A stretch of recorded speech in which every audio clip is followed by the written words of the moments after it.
Hi friends, already நான் உங்ககிட்ட ஒரு வீடியோவில் ஷேர் பண்ணியிருப்பேன். அது மீதி கதையை இப்போ நான் இன்றைக்கி ஷேர் பண்ணலான்னு இருக்கேன். என் ஃபேமிலியாக நினச்சி தான் உங்களுக்கு நான் ஷேர் பண்ணுறேன்.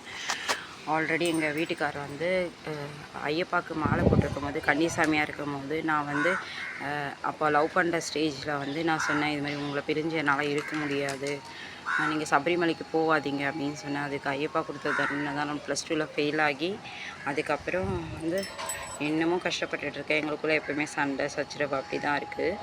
அப்போது நான் என் தப்பை நானே உணர்ந்து அப்புறம் ஐயப்பாவுக்கு நான் உண்மையாக ஒழுங்காக விரதம் இருக்கிறதுனால ஐயப்பா எனக்கு வந்து நீ இப்படி இருந்தால் நீ நல்லா இருப்பேன்ட்டு எனக்கு நிறைய இதில் எனக்கு உணர்த்தியிருக்காரு. என்னமோ ஐயப்பா தயவால் தான் நான் நல்லா வாழ்ந்துட்டுருக்கேன்.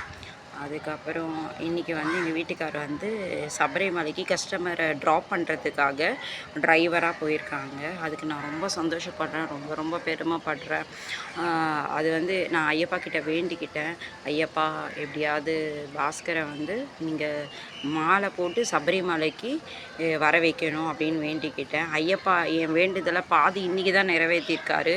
அதாவது டிரைவர் யாருமே இல்லாத பட்சத்தில் நீ தான் வரணும் பாஸ்ன்னு அவங்க ஃப்ரெண்டு யாரும் ஃப்ரெண்ட்ஸ் சர்க்கிளில் கூப்பிட்ருக்காங்க. அதனால் எங்கள் வீட்டுக்காரர் வந்து ட்ராப் பண்ணுறதுக்காக சபரிமலை ஐயப்பா கோயில்கிட்ட போயிருக்காரு.